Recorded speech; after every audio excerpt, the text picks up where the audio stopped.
after lap after lap up through the S's, the gap is still the same. That's got to give Chase Elliott so much confidence as they only come to 2 laps to go. The 19 gains quite a bit through that inner loop. Let's see what happens here in the carousel. Will the 9 run tight? He's going to try to run as tight as he possibly can here. Not widening out that center. Still gets a great drive off using tons of racetrack on exit.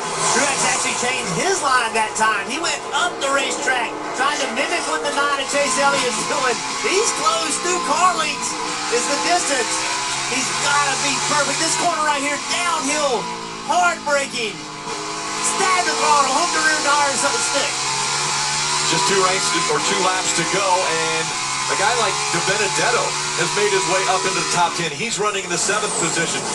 Kyle Busch, after all the issues he's had, he's up to 11th already. But really the battle continues to be these top 2 and how close they are for this race win.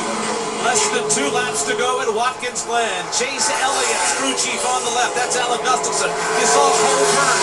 They're cool, calm, and collected, and so are these drivers. They've got less than a lap and a half left to get it done here. As you asked me how hard it was to be mistake-free, it gets harder with each lap. Your arms are shaking, your legs are shaking, your heart's beating at 170, 200 beats per minute. There you see the 19 gaining a little bit through the inner loop. Chase trying to be mistake-free there. Little lap traffic, wide center here. Will that make any gain at all?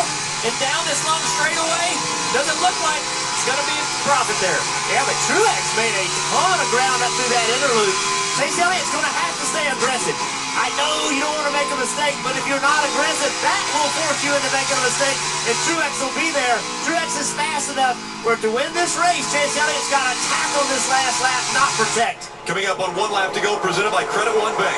7 corners, 2.5 miles. Chase Elliott must remain perfect. A smooth turn 1, and then the most important climb, 54 feet up the S's. He must be perfect.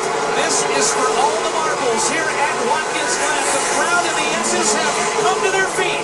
Chase Elliott up the hill for the final time this afternoon. Looks in the rearview mirror. 4 car lengths of separation. Chase Elliott leads the way up the back straightaway for the final time. Like he has time and time again, has decent lead on Truex coming into the braking zone here. What, if anything, can Truex do differently? He charges into this inner loop within a car length and a half. Can he maintain that on exit? Not so much. Back to 3 car lengths, he charges again into the carousel.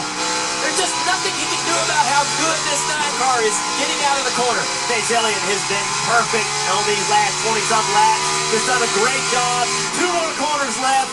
Don't overdrive. 6. Hit your marks. Truex trying to make ground on him. Chase Elliott driving away. Coming into turn 7, the final turn. The 23-year-old from Dawsonville got his first win at this racetrack and has been dominant today. He's going to win again at the Glen.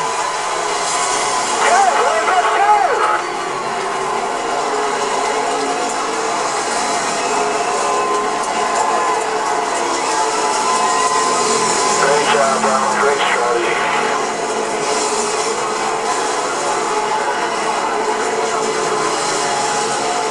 80 laps led today of a 90-lap race. Won the pole, gets his 2nd win this season.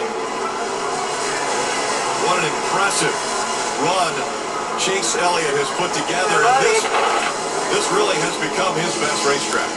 I didn't think he could repeat or even improve on last year's performance. Those closing laps were so breathtaking, but Martin Truex Jr. held him to perfection again today. Never more than a second, never more than 6 or 8 car lengths off his rear bumper. Chase Elliott, lap after lap, corner after corner, a perfect final fuel run here at the Glen. You know, we mentioned the 80 laps led. That's the 2nd most laps led here ever by a driver. So Chase Elliott really put on an incredible performance for everyone as he's going to do a little celebration Right here in front of his dad. That's pretty cool. And you remember last year, he ran out of fuel. Ran out of gas trying to get back to celebrate in front. The 48 of Jimmy Johnson had to push it back. This victory fueled by Sunoco. Looks like he's going to have enough today. Fuel your best. Dale Jr. mentioned it earlier in the week. He said, when you come back to where you got your first ever win, I think it was during qualifying, you instantly feel great. Well, this is, as you mentioned, definitely become his best track. Junior, what a confident drive for this 23-year-old. Yeah, looks like a veteran. I mean, he's becoming a veteran right here in front of us. And I think that's as much pressure as you can put yourself in as a driver.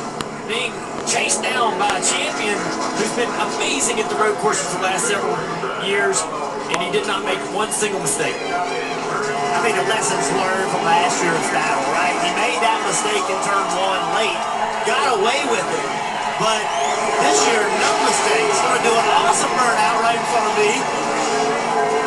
Light them up, fans in the grandstands over here, on their feet cheering. Fans poured out of the motorhomes to come see what was going on over here. That was awesome to see. What a show we have seen out of Chase Elliott. We mentioned how the performance really almost unmatched. Just the 5th driver to ever win back-to-back races at the Glen. Joins an impressive list, too. Mark Martin, Jeff Gordon, Tony Stewart, one of the best on road courses, and Marcus Ambrose. And now, Chase Elliott has added his name to the list, and Mr. H is going to celebrate with him this time. Saw Rick Hendrick walking his way to victory lane. And will this be burnout number 3?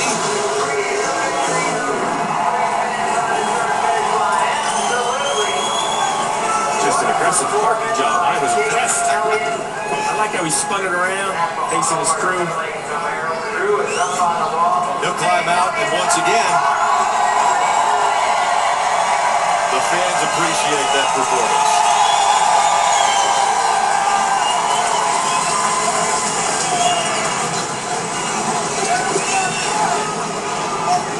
Win number 2 in 2019. Talladega was the first win he got this year.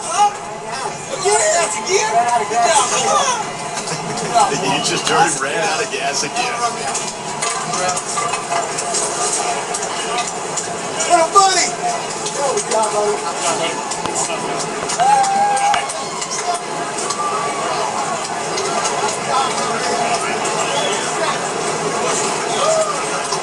It takes a team. And right there you saw Chase Elliott thanking his team. But the driver put on a performance of a lifetime. Right. Rick, you're not kidding. The performance of a lifetime, not only getting the pole, leading 80 out of those 90 laps. Chase Elliott, you have won at Watkins Glen again. Congratulations. Pretty wild. Thank you guys. That was freaking awesome. I feel like I've never been so far from home. I felt like I was at my house. So thank you. Y'all are awesome. What a day, man. Such a fast Napa Camaro, and these guys caught a great race. Just stayed mistake-free, and Martin was a little quicker. I felt like those last 2 runs, but the track position was king, and didn't mess up into 1 this time, so that was good. So just a huge thanks to everybody that makes this happen. Mr. Hendricks here today, and just a lot of people that obviously have got me at this point. Wish my mom and my grandmother were here today, but I can't wait to see you guys when we get back home. Love you. And 3 burnouts, you really put a show on for these fans. They're out here supporting you every single time. What do you want to say to them? Just thank you. I'm sorry I ran out of gas again, so I'd have done more, but it happened. So just thank you. Like I said, you guys are awesome, and I've never felt like I would have never thought a New York race would have felt like home, but you guys did that, so thank you. Congratulations, buddy. Thanks. Kelly?